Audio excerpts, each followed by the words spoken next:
Welcome to GK Productions. I'm G. I'm K, and today we're going to be reviewing Terminator Genisys. Today we've got a special guest reviewer here with us tonight, our main man Tim. Tim, why don't you come here with us? So the director of the film is Alan Taylor, who's done a few TV projects, like, if I'm not mistaken, like Game of Thrones. Game of Thrones. Yep, starring Emilia Clarke. Jai Courtney, Arnold Schwarzenegger and Jason Clarke. So this is a fifth installment of the Terminator series. So what did we think of the film? It started off really good, I gotta be honest. It started off good. I like the way they done the time references to the first Terminator movie and the second Terminator movie, and I thought this might be heading in a really good direction, but then I was wrong. Timothy, your take on the Terminator movie, maybe you might beg to differ? Yeah, I agree with that review there. Started off really well, going back to 1984, brought me back to the first one. I thought it's got a good few things going through it. As the film went on, I guess it wasn't going to live up to the hype of 1 and 2, and it reminded me more of Terminator 3. Oh, yeah. My issue is John Connor being the bad guy.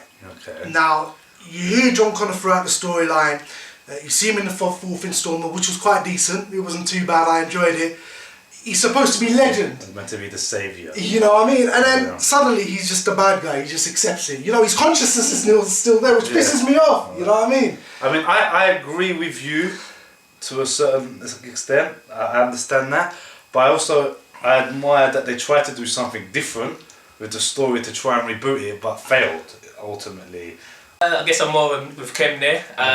You know, the different parallel timelines, they had to try and be a bit different, but as you said, and quite rightly so, John Connor is a legend. Yeah, he's the one that to be the savior. He's the star. So the thing is, it sounds like I'm negative, but the only positive thing I can say was the action. The action was there, even though it was repetitive. It reminded us of 1 and 2. It wasn't too bad.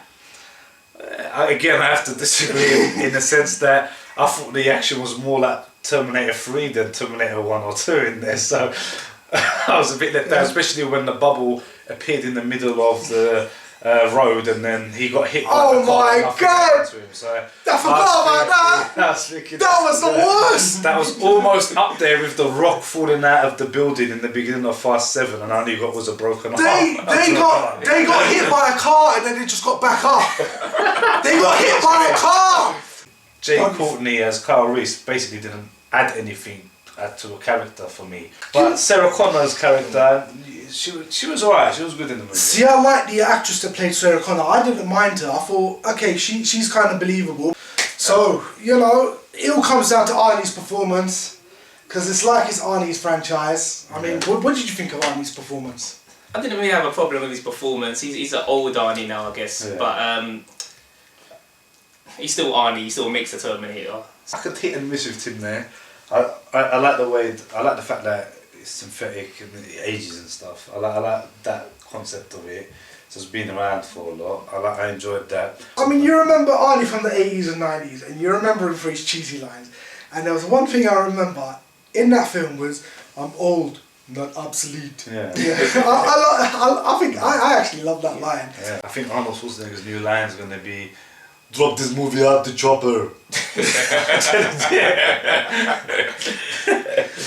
So, taking all that into account, my overall rating for this movie is a 6 out of 10. I'd have to give it a 5.5. I didn't dislike the film as much as you guys. It did have some good moments in it. I don't think they can make another Terminator that can live up to 1 and 2. No. But number 4 did give it a bit of a push again. I thought, yeah, this one can bring the series back. I thought, nah, it ended up going a bit more towards Terminator 3, but I'll still give it a 6.5. So there it is. Our overall rating for the movie is a 6 out of 10 for Terminator Genisys. I am old, not obsolete. I'll be back. Hasta la vista, baby.